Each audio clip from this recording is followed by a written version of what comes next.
unlikely event of an attack, an alarm will sound. Do not panic. This just means that it's time to proceed to your neighborhood's designated extraction point. The Resistance series, in which mankind wages a losing war against beastly alien invaders in a post-World War II alternate history setting, has always put up a good fight, consistently delivering highly competent and enjoyable shooters. After going third-person for its first handheld side story, Burning Skies uses the dual analog sticks of the Vita to offer a portable, first-person experience. The day death came from the skies and millions of people died.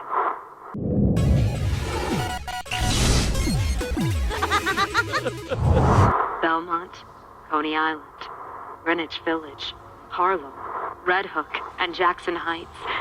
The stinks took all of them. With Europe and Asia conquered, the alien aggressors known as Chimera launch an attack on America's East Coast.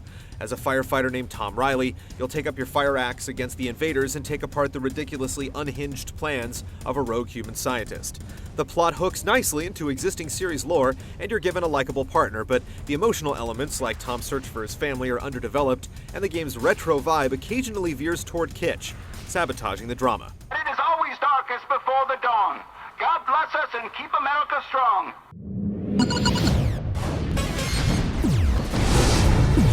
They're getting into the camp somehow. Well, let's follow them. Burning Skies picks its battles carefully, working to accurately translate the first-person experiences of the PS3 Resistance games instead of trying to push forward with new ideas.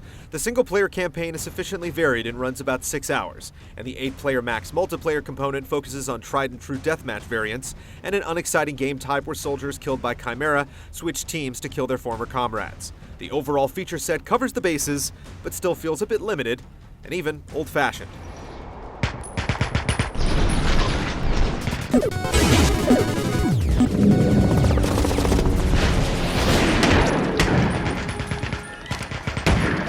Anyone used to modern shooter controls should have little trouble aiming a bullet hose at six-eyed freaks using the Vita's twin sticks. It's not as comfortable or precise as using a separate controller, and it sometimes feels as if the environments have been simplified to cut you some slack, but it's no problem to dodge around the battlefield and line up headshots. The impressive arsenal of weapons you'll accumulate lives up to the series' pedigree, including familiar tools of destruction and introducing a combination shotgun crossbow that shines brightly in the game's surprisingly fast-paced multiplayer matches.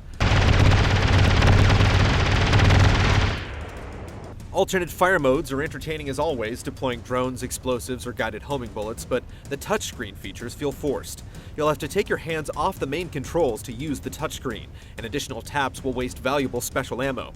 A first-person cover system works well enough, and in tandem with the regenerating health system, allows you to take on stacked odds without too much frustration.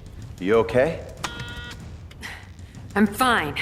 Different types of enemies encourage you to experiment with different offensive options to wipe them out, but the types of ammo you're given sometimes nudge you towards certain options.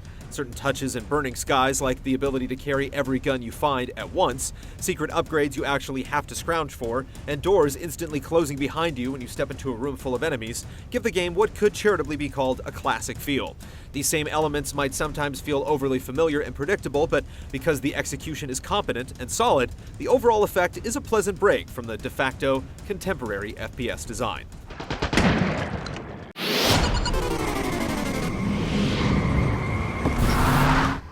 I have to show you. There's no question that Burning Skies looks and sounds great for a portable game, with detailed characters and environments and a high-caliber score and punchy sound effects. The general look and feel of the game is great, but it has definite trouble conveying weight or scale, and awkwardly moving human characters far overreach their dramatic potential. But even if it doesn't excel at the overblown cinematic storytelling that most of today's shooters aspire to, the game does a commendable job depicting heated sci-fi gun battles with six-eyed monsters.